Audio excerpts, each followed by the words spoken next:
Growing up in the projects, I had been surrounded by gangbangers, thieves, killers, drug addicts, and people had been labeled by society as the lost souls, less privileged, and undeserving.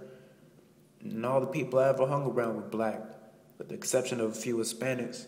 Consumed by poverty, bathed in blood, and educated through media, violence and ignorance was all we knew. The only role models we had to look up to were either on BT or on our stereos. Never once picking up a book to learn who we really are or where we came from. So to whites, we were niggers. And to ourselves, we were niggas. Looking back on it now, I still don't see the difference. And if you happen to move out the hood, you were just considered another nigga who sold out. Never once attributed any of their success to hard work or dedication. And if a brother saw higher education, he was just looked at as a white boy who was too good for the rest of us because they didn't engage in the same activities as we did.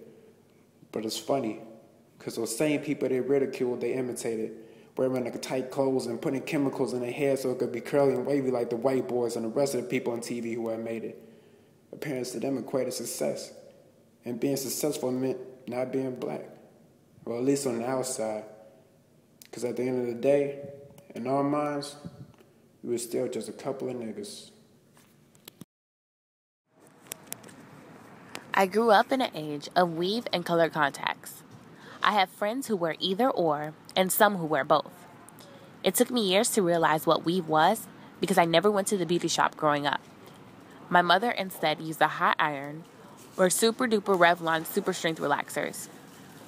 I used to wonder how some black women, like white women, had such long, luxurious hair that didn't frizz.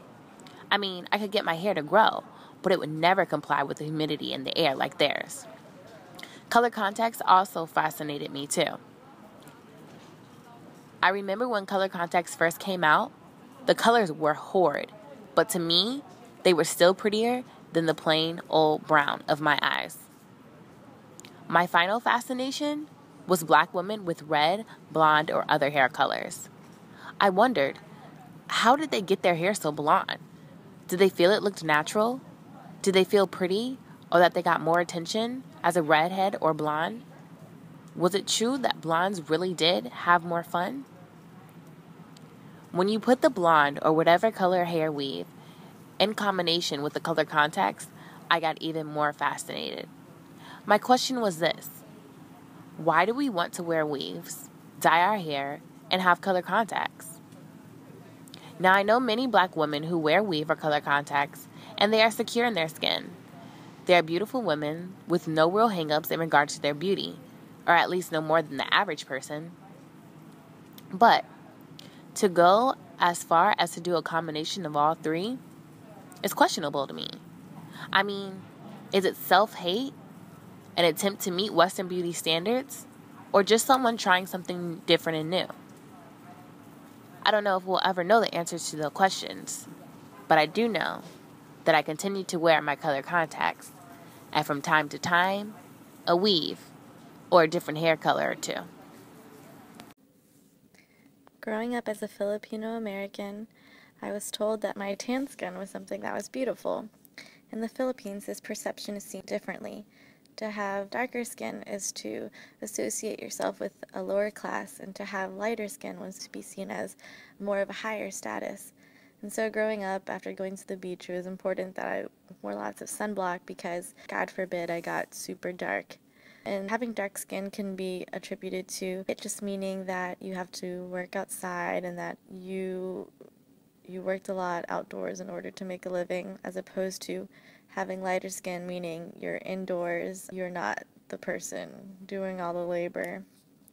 But in the Philippines, having light skin or mirroring American culture is very mainstream, and so what's really popular is in the stores you'll see whitening soap, you'll have lots of plastic surgery done or just lots of remodeling done in order to fit what is perceived as an American beauty.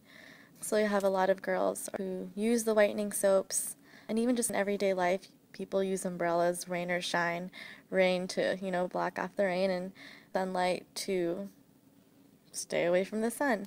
And so it's more beautiful to have lighter skin, which always boggled my mind because as a Filipino American, every time I go to the Philippines and I see people trying to resist the sun, all I can think is, If you really wanted to be American, Americans would kill for your tan, and so it's really funny to see how there's that paradox in wanting to be Americanized, but at the same time losing your identity in that.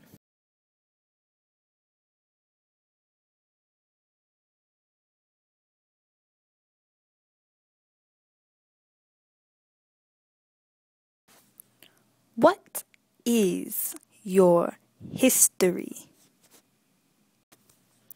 Colors light the midnight sky, every planet's watching. Bright beams strip the dark night, naked of comfortable ambiguity. Color is still evident. Whether the moon claims its craters or the sun reveals its flames, the world still knows your color. Color emphasis continues to separate the sky, not only in the diversity of approaching daylight, but in the polarizing image of moonlit night. The sky has seen color for years, has more knowledge than all of its viewers, but when on-Earth spectators marvel at the sight of the white stars, they don't see beauty in the darkness. They haven't realized it's the contrast that makes the stars seem so bright. We neglect the dark because there's safety in homogeneity, so everything has to be black and white.